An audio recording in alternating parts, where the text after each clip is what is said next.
Made with spoken. Do retired hellhounds dream of slower squirrels? By A.M. Scott. Digital narration performed by multiple digital voices. A hellhound is always faithful, even when the pack leader changes. At my pack leader's heel, I plod up the grassy slope at the big tree park. I check for threats, watching around beyond and behind.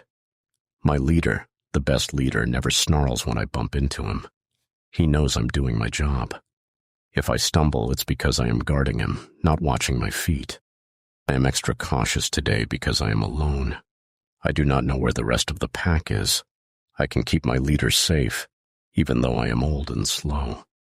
I am better and more dedicated than the two-leg pack, but they are extra eyes and ears. At least 3 or 4 two-legs are always with us, watching from a distance, knowing their place in the pack. Their absence makes me wary, even though I know the big tree park is a safe place. The basket in my leader's hand tries to distract me, but I ignore it. I lick my lips, spit flying as I swivel my head, watching. We reach my pack leader's favorite bench. It is my favorite bench, too. On top of a hill, threats are easy to see. A stream with cool water runs below, and there are lots of squirrels to chase. But I cannot chase today. The pack leader sets his basket on the bench and sits next to it. The leader is older, too. I have seen the looks from some of the two legs thinking they can be pack leader. They cannot. Not while I am here. The leader scratches behind my ears. Lie down, George. I've got something really good for you. He pulls a paper-wrapped bundle from the basket, unwraps it, and sets it down in front of me. Eat. Release. Eat. I chomp on the delicious flesh, ripping a giant chunk off the heavy bone. After the meat is gone, I will crush the bone for the marrow inside. The leader always gives me big meaty bones when new two-legs join the pack. I don't know why, but it surprises them I can break a bone with a single bite. Are we getting a new two-leg? After I rip the first 2 strips off the bone, I remember the missing pack. The leader released me, but even as my teeth close on the next hunk of flesh, I scan for threats. Paper crinkles over my head. My leader has his own bone. We eat, accompanied by the rustle of paper and ripping of tissue. So delicious. Flying chirpers gather in the trees. They know not to land and search for crumbs until we are gone. Chirpers are tasty, even if the feathers get stuck in my teeth. My leader wraps the rest of his food and puts it in the basket. He does not eat enough. Two legs are strange saving food, but my leader saves too much. He must eat more to stay strong. We had a good run, didn't we, George? I twitch an ear so he knows I am listening. I always listen, but the two legs didn't know I could eat and watch and listen. My leader knows, though. He knows everything. Yeah, we had a good run. I wish it didn't have to end this way, but it does. He scrubs behind my ears. My leader knows exactly how to scratch me. When he stops, I shake my head, then rest my muzzle on my stripped bone. The leader does not need to tell me to wait. He had a reason for giving me the big bone. Waiting is easy. The sun is shining, my belly is full of meat, and little two legs play at the bottom of the hill. Squirrel. Go, George. I sprint after the squirrel, but he scampers up a tree, too high for me to jump. I can't jump high anymore, or run fast enough. I have not had a belly full of squirrel for a long time. I trot back to the master and lie down at his feet. He scratches my ears, then sits back on the bench. He is relaxed, so I am not worried. Except the missing pack keeps me alert, even as my full belly tries to lull me into sleep in the warm sun. The leader reaches inside his pocket and pulls the boomer. I am on my feet. It is time to work, but the leader gives me the signal. Down, George. I lie down, but I do not relax or nose my bone. I watch for threats. The leader pulls his knife, his stick, and his backup boomer from his ankle. He puts them all on the bench, too far away for him to reach easily. I sit up. Something is wrong. A female two-leg walks up the grassy slope towards us. I know this two-leg. The leader calls her the honorable enemy. I have never bitten her, but I want to. I lick my lips. The master likes her, but she is an enemy. We all know it. Detective, thanks again for letting me do it this way. I'd say it was a pleasure, but I'd be lying. She stops just out of leaping range, her hands at her side, her body tense, her scent resolute with a little fear. What? You'd rather I went down in a hail of gunfire? The leader holds up both of his hands, pointing in different directions. Pew, pew, pew. The honorable enemy shakes her head. No, too much chance of collateral damage. I just wish I'd gotten you on what you really deserved. The master huffed. Sorry, not sorry. What are you doing with the Hellhound? The honorable enemy stares at me. I stare back. She is not my pack leader. I will not drop my eyes for her. While we struggle for dominance, I think. She calls me Hellhound instead of George. The two-leg pack and our enemies call me Hellhound too. I did not ask for a nickname, but somehow it happened. Most two-legs are nervous around me, even those in the leader's pack. Giving me a nickname seemed to make them less nervous. I do not know why. I do not respond to them or that name. I only respond to my name from the leader's mouth. But coming from the honorable enemy, my nickname sounds wrong. Don't worry, I've got George all taken care of. Right now, actually. The leader points behind the woman. The honorable enemy turns. I turn too, our dominance contest on hold to ensure my leader's safety. My second favorite two-leg walks up the hill. I do not scare Trina, even when I chomp through bones. Her house is noisy and small, but she has good treats. The little people that live with her are annoying, pulling my ears and tail, but they give me treats too. And sometimes they scratch my belly. She is not pack, but we protect her like pack. Trina, thanks for coming. I appreciate you taking George. Trina stands by my side and scratches my ears. George is a good boy, a loyal boy. He deserves some peace and quiet, a real retirement. I'm not happy about most of your life choices, but you did this one right. Thank you. I understand most of the words, but I do not understand the meaning. Something is wrong. George. My leader puts his hands around my jaw and stares into my eyes, not letting me look away. Pay attention now. Trina is pack leader now. You go with Trina. Take care of her littles. They are your pack now. Be a good boy. He scratches my ears and my back perfectly.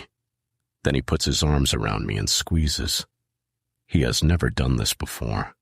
I lick his face. The master laughs, snaps my leash on, and hands the leash to Trina.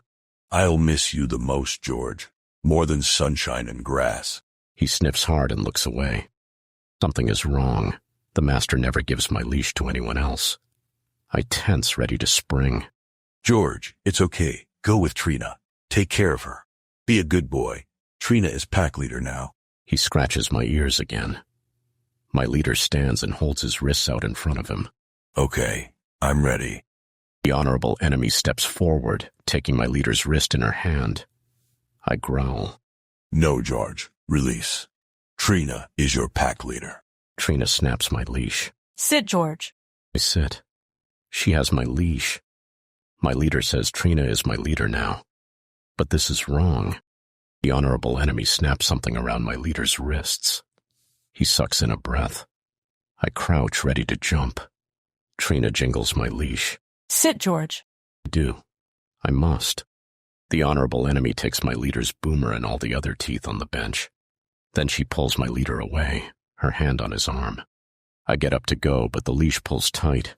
Trina jerks it sharply. Sit, George. I sit, but every muscle quivers. The leader looks over his shoulder. Stay. Stay with Trina. She is pack leader. He walks away, head down in the honorable enemy's grasp. I want to run to bring down the enemy. I can't. He told me to stay. Trina scruffs my ears. It's okay, George. I'll take care of you. You take care of me. My master is at the bottom of the hill. I could break away, run after him, but I cannot. He told me to stay. I howl. I understand now. I must mourn my pack leader. He leaves, so the new pack leader does not have to fight for dominance. The honorable enemy puts my leader into a car and drives away. I howl. I cannot help it. I want my pack leader back. Trina scratches me and speaks softly, but her words cannot penetrate my grief. After I stop howling, she walks away, my leash in her hand. I follow. Come, George. You'll be okay. We'll help each other through this. We both love my uncle, even if he was a horrible, evil person most of his life. At least he gave in gracefully at the end and did the right thing. We might mourn for different reasons, but we'll do it together. She opens the back of her vehicle and motions for me to get in. I jump in, sniff, circle, and lay down. I want my leader back. But my new leader is right. The old leader was getting weak. He had to leave to make the pack stronger. I will protect my new pack. My new pack is different. My life has changed. I do not chase down two legs. My pack leader tells me not to growl and to let other two legs touch me. I like the scratches. I protect my pack, but the other packs in the neighborhood are not enemies. We all live together in one big pack. There is enough food and water for everyone. There are no boomers. I have my own park behind my new den and my own door to go in and out. I have squirrels and flying chirpers to chase. I protect the den from the bad two legs who come to the front door every day, leaving things. When I shout at them, they leave, smelling of fear. If they had tails, they would be between their legs. When the little two legs visit, I hide in my favorite spot in the park. If I don't hide, they put clothes on me and a sharp, nasty-smelling coating on my claws. But I have good food, big bones, and I get lots of scratches. It's a good life. I am sleeping in the sun when the doorbell rings. I lurch to my feet and run, crashing through my door. I am too slow. My pack leader is there before I am. I sit next to her, ready to spring, even if my hips are too old to jump very far. I am ready. She opens the door. The two-leg stands there. He smells a little like the old leader, the scent of the boomer. But he isn't my leader. He might be an enemy, like the enemies the old leader had. The fur on his side bulges. He has a boomer. I hold back a growl. I must not warn my pack's enemies. Trina? I am Trina. She pats my head, letting me know it's okay. But I do not think it is. He smells like an enemy. The enemy two-leg thrusts a flat package at my leader. I lunge to sniff. I cannot let my leader get hurt. The two-leg drops the package and jumps back. What in all the suns is that?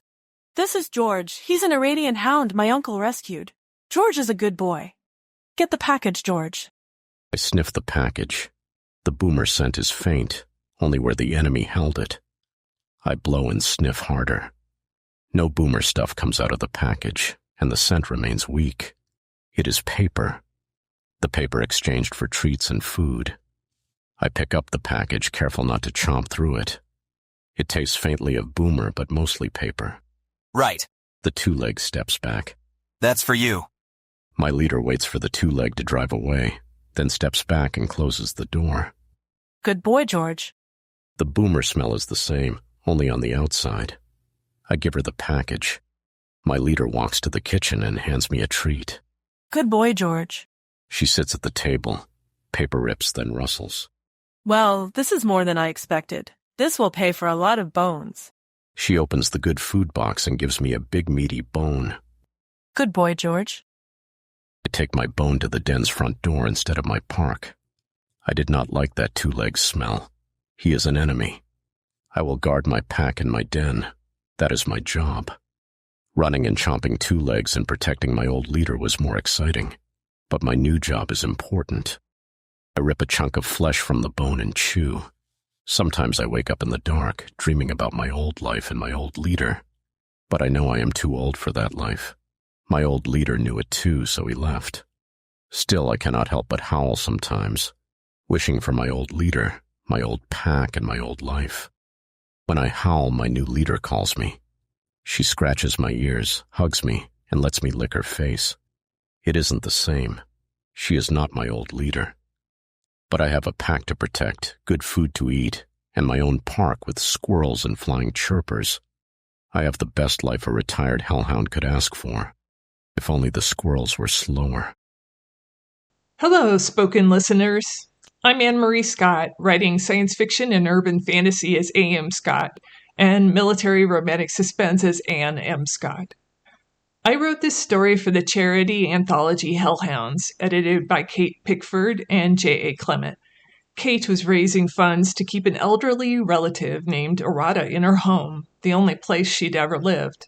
It's kind of a convoluted tale, but the woman's ex-nephew by marriage was misusing the Armenian legal system to kick her out, and she couldn't afford a lawyer. After the anthology was announced, I couldn't decide on a story. I had a romantic suspense prequel with a German Shepherd dog written already. Drafting a short story in my science fiction universe would have been easy, but neither seemed right. Instead, I wanted to honor all the German Shepherd dogs we'd been lucky to have over the years, and stayed true to the theme of Hellhounds. About a week later, I woke with tears on my face. I dreamed a version of this story, but with my heart dog, Schultz, who'd crossed the Rainbow Bridge 4 years before. In my dream, Schultz died protecting me. Sobbing, I got up and wrote it down because I rarely remember my dreams and they don't usually stick around long, although this one did. Then I gave it a happier ending. We needed all the positivity we could get for this project. Since I was publishing under my sci-fi name, a homage to Philip K. Dick seemed appropriate for a title. The Hellhounds anthology was quite successful, but even with the previous 2-volume Hellcats anthology, it wasn't quite enough. So many of the anthology authors then joined the Doom Scribblers effort. We team wrote 3 separate post-apocalyptic series with Mike Krause and Muonic. Mine was the Shock Point series as part of DC Layton. Writing took us 2 years, but I became a much better writer. We raised a substantial amount and Erada remains in her home. I am very proud of my fellow authors who dropped everything for a woman they didn't know, and I'm really grateful that I could join them. Thanks for listening. I hope you enjoyed the story. Hello, spoken listeners. I'm Anne-Marie Scott, writing science fiction and urban fantasy as A.M. Scott, and military romantic suspense as Anne M. Scott. I wrote this story for the charity anthology Hellhounds, edited by Kate Pickford and J.A. Clement. Kate was raising funds to keep an elderly relative named Erada in her home, the only place she'd ever lived. It's kind of a convoluted tale, but the woman's ex-nephew by marriage was misusing the Armenian legal system to kick her out, and she couldn't afford a lawyer. After the anthology was announced, I couldn't decide on a story. I had a romantic suspense prequel with a German Shepherd dog written already. Drafting a short story in my science fiction universe would have been easy, but neither seemed right. Instead, I wanted to honor all the German Shepherd dogs we'd been lucky to have over the years, and stayed true to the theme of Hellhounds.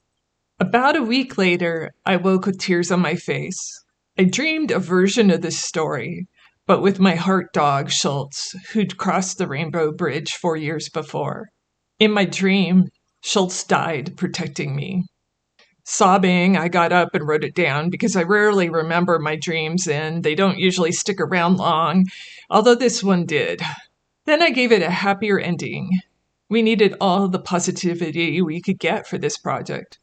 Since I was publishing under my sci-fi name, a homage to Philip K. Dick seemed appropriate for a title.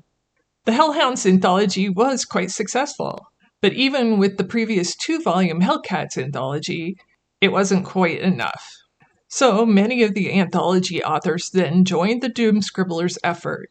We team wrote 3 separate post-apocalyptic series with Mike Krause and Muonic. Mine was the Shock Point series as part of DC Layton. Writing took us 2 years, but I became a much better writer. We raised a substantial amount and Erada remains in her home. I am very proud of my fellow authors who dropped everything for a woman they didn't know, and I'm really grateful that I could join them. Thanks for listening. I hope you enjoyed the story. Professional audiobooks in a click. Spoken.